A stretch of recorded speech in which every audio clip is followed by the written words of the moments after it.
Hello friends, मैं अजीत आपके अपने YouTube channel the civil info में आपका स्वागत करता हूँ। आज जो हम लोग देखेंगे वो जनगणना से जुड़ी हुई टॉपिक को देखेंगे। जनगणना में आज हम लोग जो देखेंगे वो देखेंगे जनगणना का इतिहास देखेंगे, उसके बाद जनगणना का वैधानिक प्रावधान देखेंगे और उसके बाद इसके कुछ विभिन्न तथ्यों को जो है इससे जुड़ी हुई उसको देख लेंगे। और उसका पार्ट जो सेकंड इसका वीडियो आएगा उसमें हम लोग पूरी जनगणना को कवर करेंगे। अगर आप चैनल पे नए हैं, चैनल को सब्सक्राइब नहीं किए हैं तो चैनल को सब्सक्राइब करके बेल आइकन को दबा दीजिए और अपने मित्रों के साथ अधिक से अधिक शेयर कीजिए। तो चलिए आज हम जो स्टार्ट करते हैं वो जनगणना। पहला जो टॉपिक लिखिएगा वो आप लोग लिखेगा इसका इतिहास। इतिहास लिख करके कुछ बुलेट पॉइंट के रूप में आप लिख सकते हैं। पहला जो जनगणना की शुरुआत हुई थी वो प्राचीनतम जो हमारे जनगणना को जो साक्ष्य मिलता है वो हमारा कहाँ से मिलता है, तो अर्थशास्त्र में इसका साक्ष्य मिलता है। प्राचीनतम साक्ष्य लिख लीजिएगा। प्राचीनतम साक्ष्य कहाँ मिलता है? प्राचीनतम साक्ष्य जो हमें मिलता है जनगणना का वो कहाँ मिलता है, तो प्राचीनतम साक्ष्य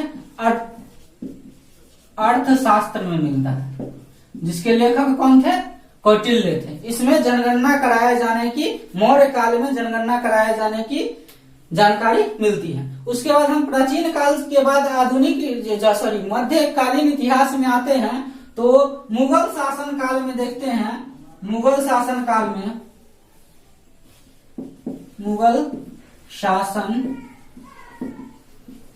काल में देखते हैं तो इसमें मुगल शासन काल में अबुल फजल की जो मुगल शासन काल अबुल फजल की जो पुस्तक थी आईने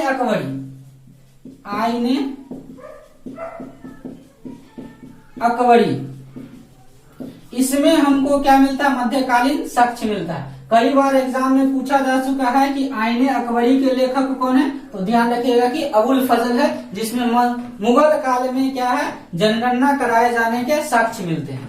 अब हम आधुनिक काल में आते हैं तो आधुनिक काल में जनगणना कराने का जो साक्ष्य मिलता है वो अंग्रेज के समय मिलता है और 1872 ईस्वी में लॉर्ड मेयो के शासन काल में सर्वप्रथम भारत में जनगणना कराया जाता है। लॉर्ड मेयो के शासन काल में 1872 ईस्वी में जनगणना कराया जाता है, जिसमें कुछ पक्षों को ही लिया जाता है, पूर्ण रूप से जनगणना नहीं। पूर्ण रूप से जो हमारा जनगणना की शुरुआत जो भारत में मानी जाती है वो 1881 ईस्वी में लॉर्ड रिपन के समय से मानी जाती है। रिपन के समय से ये जनगणना की शुरुआत ये भारत में। अगर हम इतिहास में चल रहे हैं तो अगर ये भारत के प्रथम प्राचीनतम साक्ष्य हमें कहाँ से देखने को मिलता है, तो अर्थशास्त्र में देखने को मिलता है। मुगल काल में हमें आईने अकबरी पुस्तक है जिसके लेखक अबुल फजल है, उसमें देखने को मिलता है। और आधुनिक काल में हम अंग्रेजों के समय जाते हैं तो लॉर्ड मेयो के समय में शुरुआत की गई थी और लॉर्ड रिपन के समय से इसका क्या होता है, नियमित रूप से जनगणना कराया जाता है। अगर हम विश्व में इसी के इतिहास को देखें तो सर्वप्रथम विश्व में अगर इसके इतिहासों को देखें तो सर्वप्रथम विश्व में इसके इतिहास कहाँ से शुरू हुई इसको जान लेते हैं। तो विश्व में सर्वप्रथम जो जनगणना का शुरुआत मिलता है वो स्वीडन से मिलता है। कहाँ से देखने को मिलता है? स्वीडन के द्वारा 1789 ईस्वी में क्या किया जाता है, 1749 ईस्वी में जनगणना सर्वप्रथम स्वीडन के द्वारा 1749 ईस्वी में जनगणना कराया जाता है। उसके बाद नेक्स्ट जो हम देखते हैं तो अभी जो जैसे देख रहे हैं कि वर्तमान स्थिति में हम लोग देख रहे हैं कि 10 सालों पर जनगणना कराया जाता है। तो ये 10 सालों पर जनगणना जो कराने का जो प्राचीनतम विश्व में जो सर्वप्रथम शुरू किया गया था वो अमेरिका के द्वारा किया गया था। किसके द्वारा किया गया था? अमेरिका के द्वारा किया गया था। और कब से माना जाता है? तो 1890 ईस्वी से माना जाता है कि विश्व में नियमित दशकीय जनगणना कराने का जो प्रमाण मिलता है वो अमेरिका से मिलता है। और कब से ये मिलता है? तो 1890 ईस्वी से मिलता है। अब ये हम लोगों ने क्या देखा, तो इसके इतिहास के बारे में देखा। जैसे हमने शुरू में ही वीडियो या थंबनेल में ही देखे होंगे कि इतिहास के बारे में चर्चा करेंगे और उसके बाद हम लोग किसके वैधानिक प्रावधान के बारे में चर्चा करेंगे, संविधान में इसका कहाँ जिक्र मिलता है। तो चलिए हम इसके वैधानिक प्रावधान की चर्चा करते हैं। वैधानिक प्रावधान,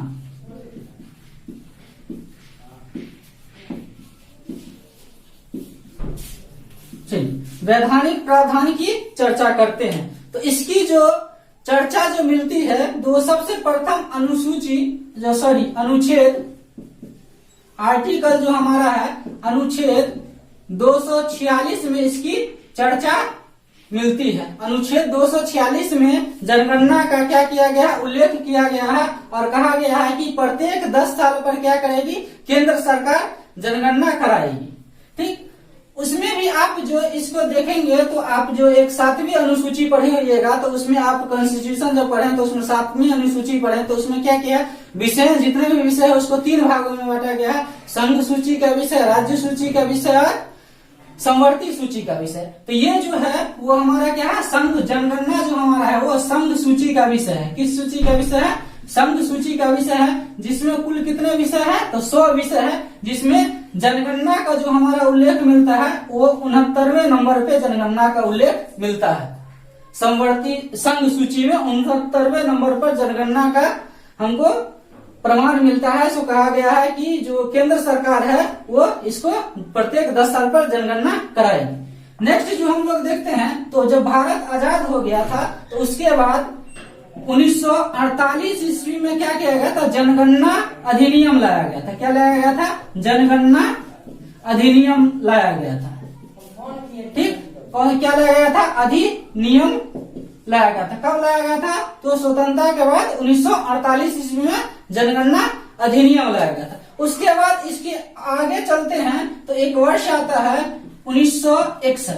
इसमें क्या किया गया था, एक जनगणना विभाग का गठन किया गया था। कि क्या किसके गठन किया गया था, जनगणना नियमित रूप से इसकी जो जनगणना हो इसके लिए क्या कर दिया गया, एक विभाग का गठन किया गया, जनगणना विभाग 1961 ईस्वी में जनगणना विभाग। और कि ये काम किसके अंतर्गत करता है, तो गृह मंत्रालय के अंतर्गत काम करता है। किसके अंतर्गत काम करता है, तो गृह मंत्रालय के अंतर्गत ये जनगणना जो विभाग है वो कार्य करता है। ठीक, तो हम लोगों ने क्या देखा, इसके वैधानिक प्रावधान को देखे, इसके इतिहास को देखे। अब जो हम लोग जो नेक्स्ट वीडियो में देखेंगे वो हम लोग देखेंगे जो 2011 की जनगणना है उसके बारे में हम लोग देखेंगे, क्योंकि ये वीडियो थोड़ा लंबा हो जाएगा तो इसलिए मैं पार्ट बाय पार्ट करके इसको आपके सामने रखने का कोशिश कर रहा हूँ ताकि चीजें आसानी से समझ में आए। अभी तक अगर चैनल पे नए हैं, चैनल को सब्सक्राइब नहीं किया तो चैनल को सब्सक्राइब करके और अपने दोस्तों के साथी से जरूर शेयर करें। स्वस्थ रहे, अच्छे से रहे, खूब मन लगा के पढ़े। धन्यवाद।